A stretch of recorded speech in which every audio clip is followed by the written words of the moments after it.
we're going to focus on Domain 3, which is school operations and resources, and we purposefully planned this particular to focus on this particular domain today because this is the time of year when all of you are out there. You're talking about budgets, you're talking about staffing, you're doing enrollment projections and so forth. This is that time of year when the business of operations and resources weigh pretty heavily on administrators and school boards as well.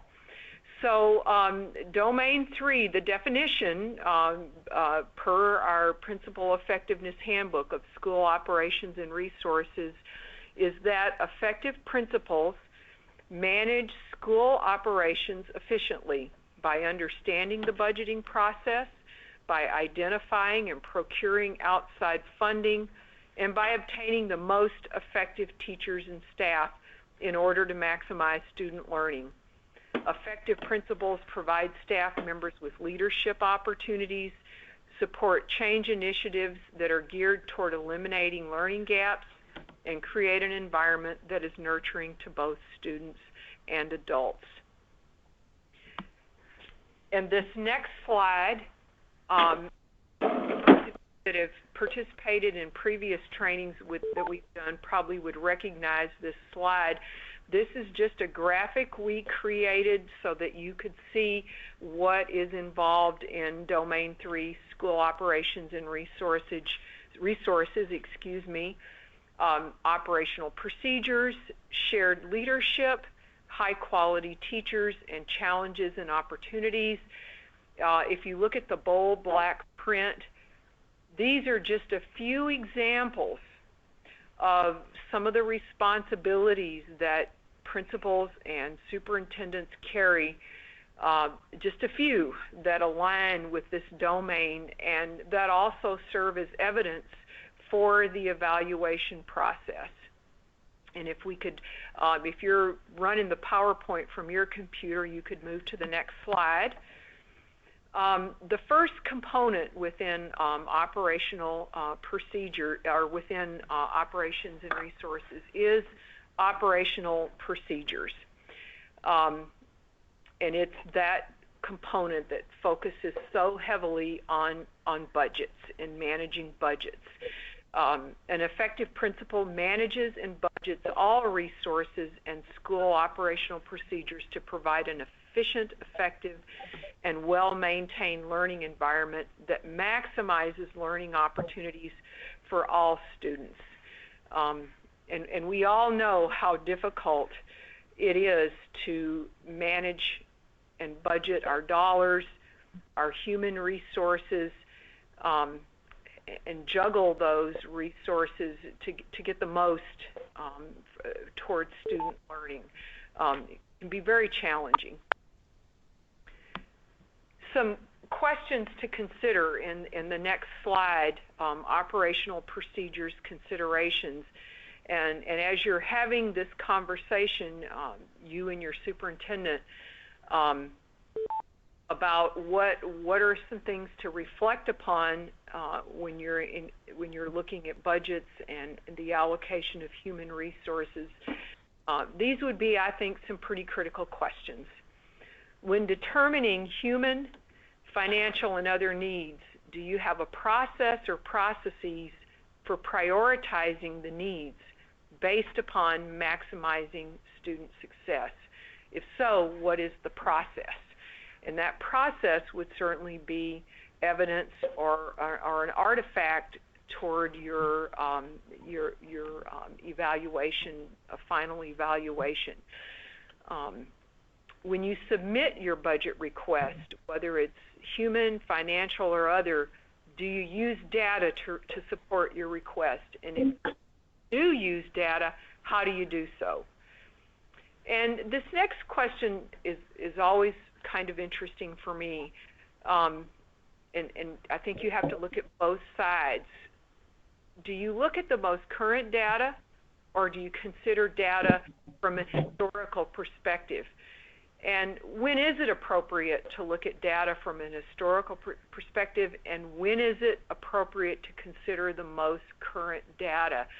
And I remember as a school administrator managing budgets, and I always tried to do both. I always wanted to go into the budget process with a good understanding of the historical data related to the budget and what were past practices and uses of the budget. But I also thought it was important to look and see if that historical data still had relevance for my school today. I mean, just because I've allocated funds a certain way for a certain number of years, does that still work? Are there different needs and different considerations? And I think it's striking that balance between your history and what your data historically tells you and what the new needs are that might cause you to make a change and do things differently and look at your budget differently. If you have allocated resources towards specific outcomes, would you be able to provide the data, both current and historical, that shows progress or lack of progress toward those specific outcomes? Do we keep asking for money for the same thing year after year after year, and we're not getting the bang for the buck, but we continue to ask for it because we've always asked for that pool of money? Or do we have data that tells us maybe we should be doing something different? Do we have data that shows that money we've asked for or that we've district budget? If so, what kind of processes do you have in place to determine the grant's applicability to the needs of your district? Do the goals and purposes of the grant align with the specific student needs and goals of your district? Are we asking for a grant just to have the money? If you're seeking a grant, do you have the inside or the in-house resources to manage the grant? Sometimes we get a grant and it seems really good, but the management of the grant is more than we have the capacity for. That's a consideration. Do you work with your stakeholders when determining your resource needs? And then how do you balance general fund needs with capital outlay needs, especially in light of the state legislation that now allows for broader use of capital outlay dollars? Do you have a process in place that helps you make the determination of how to use your capital outlay dollars within the new guidelines for the use of capital dollars? So as we've done with the other webinars, what I've tried to do here is take the rubric from your handbook and put it in a visual that could help you see the progress of a principal who's working in that basic level and then moves to proficient and then distinguished. And as I've done in the past, I've tried to underline those key words or phrases that really show the difference between that basic, proficient, and distinguished level. So for example, in the basic level, the principal would be always using the past as a guide rather than looking at current needs and balancing that. Maybe only occasionally using budgets for school improvement priorities. And then when you move into that proficient level, you see that proficient principal maximizes all dollars for strategic priorities. Again, a while ago I asked that question about how do you use data. That's where this would come in, using your data so that you use your dollars effectively. And then that proficient principal works with the staff to determine the allocation of resources. For example, at a high school you might have various departments, and maybe you allocate a dollar amount to each department, and they have to do some budget planning within their department. And then that distinguished principal has some actual processes in place to leverage existing funds, and works with all stakeholders, so maybe not just with staff, but maybe the representative community members. And I won't read through the next slide. That's a sample artifact progression. It certainly doesn't represent all the possible pieces of evidence or artifacts that you might provide, but it certainly gives you some examples and how you progress with the artifacts.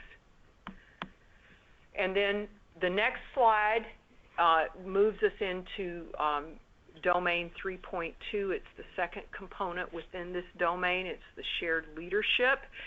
I'm not going to spend a lot of time on this one because it is actually very similar to the distributive leadership component that we looked at during the December webinar, and it focuses again on the importance that an effective principal develops and shares leadership within the organization, and learns that distributive and shared leadership is much more powerful in outcomes than a principal always acting alone.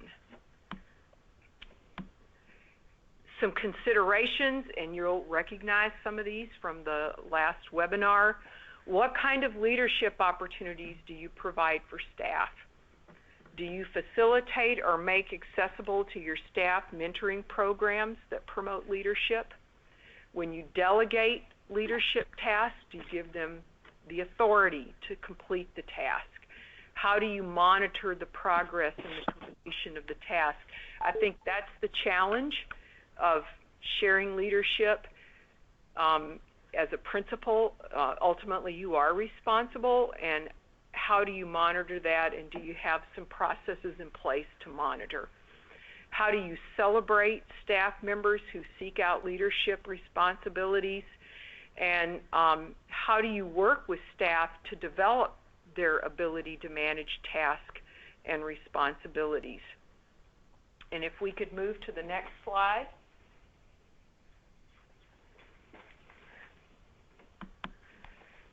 Again,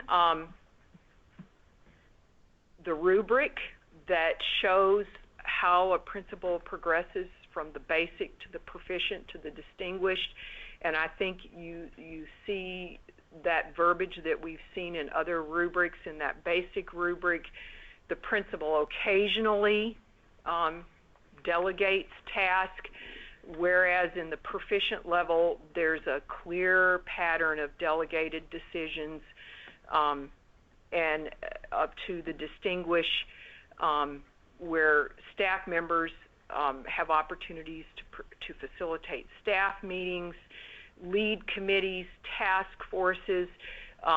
Even at the distinguished level, the principal even provides opportunities for support staff to assume leadership roles. It isn't always just about delegating to teachers. How do we delegate to other support staff members? And here again is that sample artifact progression for you to look at your own pace and time.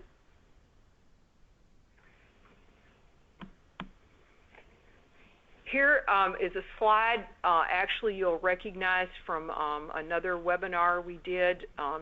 Again, I think sometimes we have to think about what are some opportunities for teachers to become leaders. What are some available opportunities out there? Teachers can be mentors both at the local and the state level. They're leaders when they work with our teachers on literacy and math. Do we support our teachers to be members of committees not only locally but at the state and the national level? Do we have grade level team leaders, department chairpersons? in other teams within our district?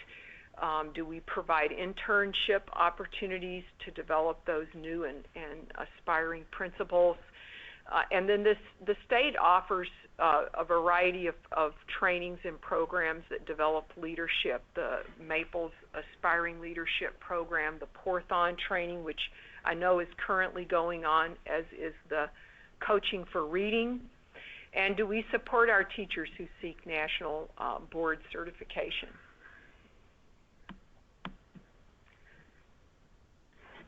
We'll move into component 3.3, which is high quality teachers, and I would say that within this domain, this is probably one of the most important, if not the most important, consideration, that of hiring and growing high quality teachers.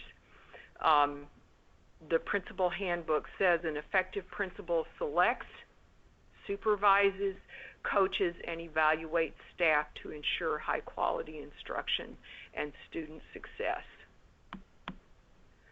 Some considerations. What are your hiring processes and procedures?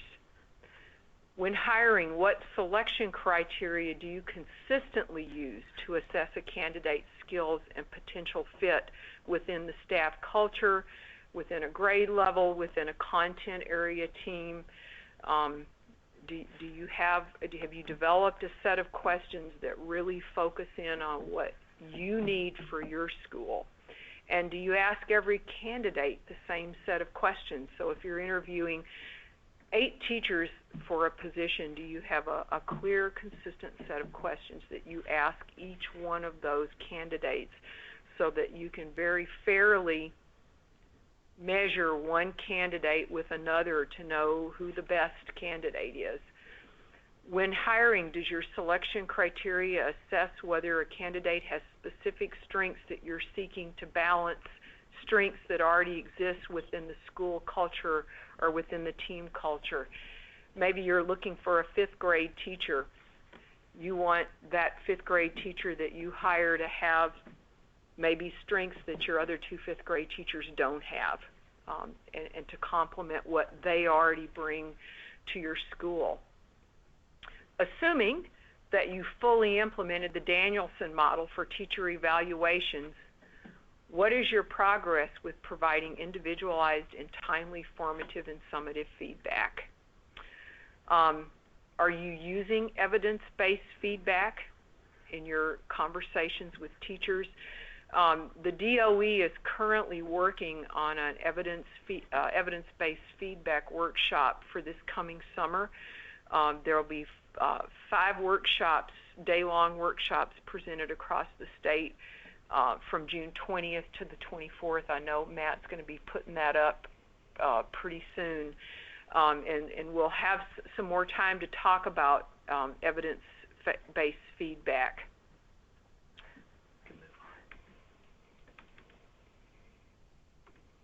I'll pause for a minute. Are there any questions out there?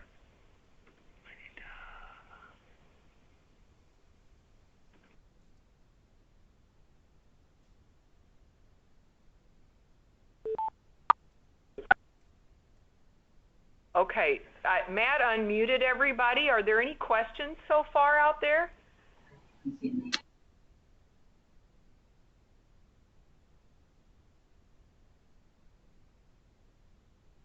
Okay, we'll keep moving.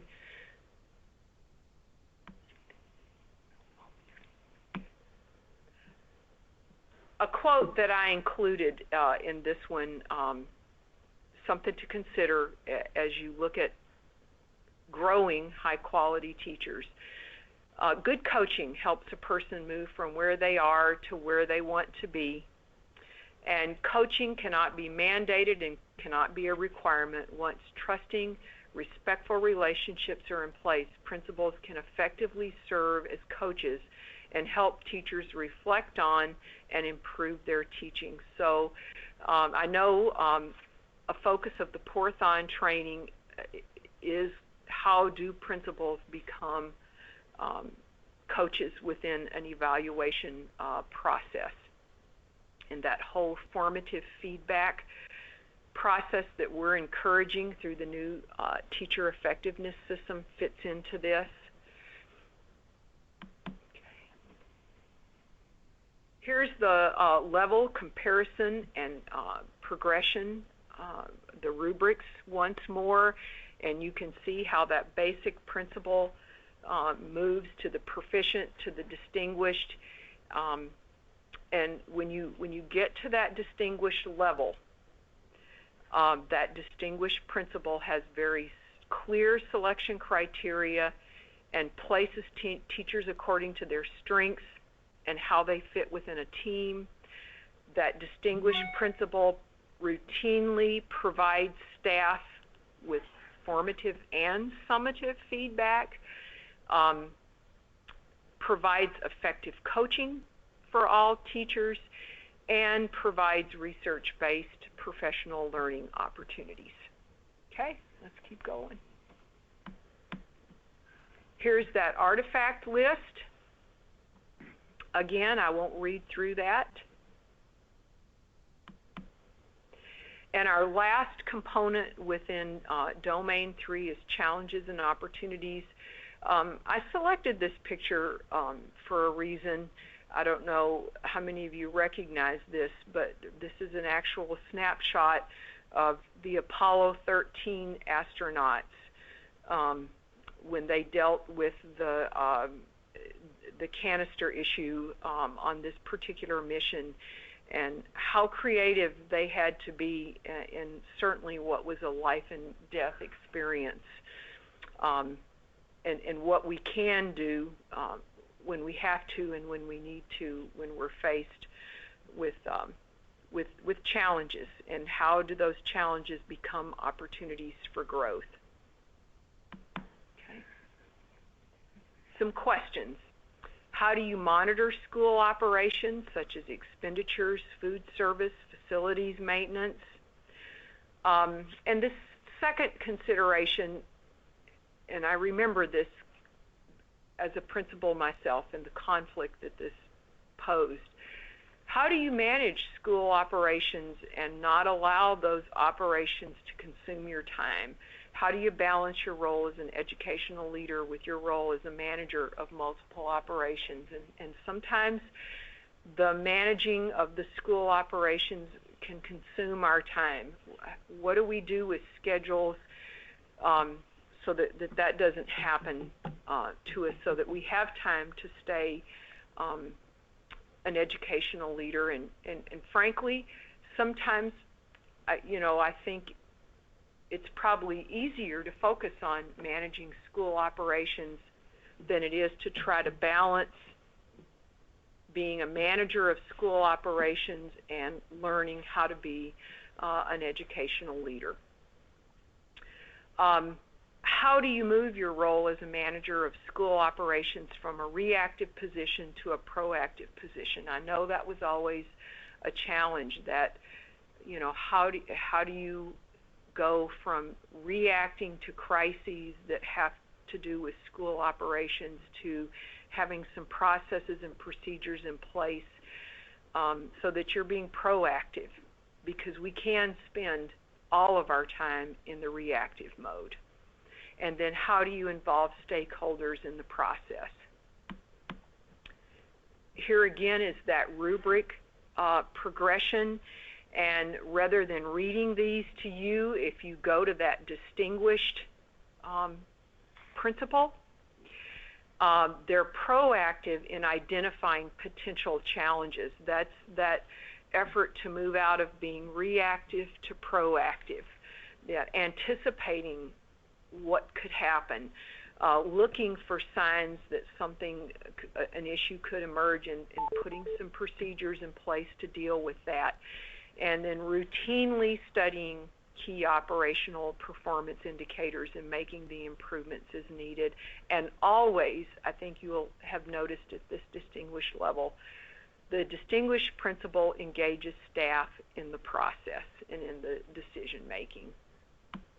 Here are the the artifacts, the artifact progression that you might look at. In the next slide, I pulled this directly from the Principal Effectiveness Handbook. It's a sample artifact list. It isn't the only list, it's just a sample list of potential artifacts that you could use as you go through your evaluation process. The next slide is just a continuation. Here is the Principal Effectiveness crosswalk to the teacher effectiveness, so that you can see that operational procedures under principal effectiveness align directly with teacher effectiveness, demonstrating knowledge of resources. And then you can see how shared leadership aligns again with the components in the Danielson. High quality teachers, very heavy. If you look at the Danielson Domain 3, it aligns very closely with Domain 3 in the Danielson, that idea of what do we do to hire high quality teachers, and how do we help to grow high quality teachers. And then the challenges and opportunities again aligns with the teacher effectiveness model. As always, we've provided a link to the turnaround principles, so that if you're in a focus school and you're working with the turnaround principles, you can link to the DOE website and pull that chart up that shows the alignment there. And as always, the last slide is the link to the DOE website, where there are multiple tools. We worked real hard this time to keep the presentation within 30 minutes and not go beyond that 30 minutes. We appreciate the time you've taken to join us this afternoon. We know how busy you are and how much probably the multiple events you have that you'll have to go to after you finish with this meeting. We're gonna open it up if you have any questions.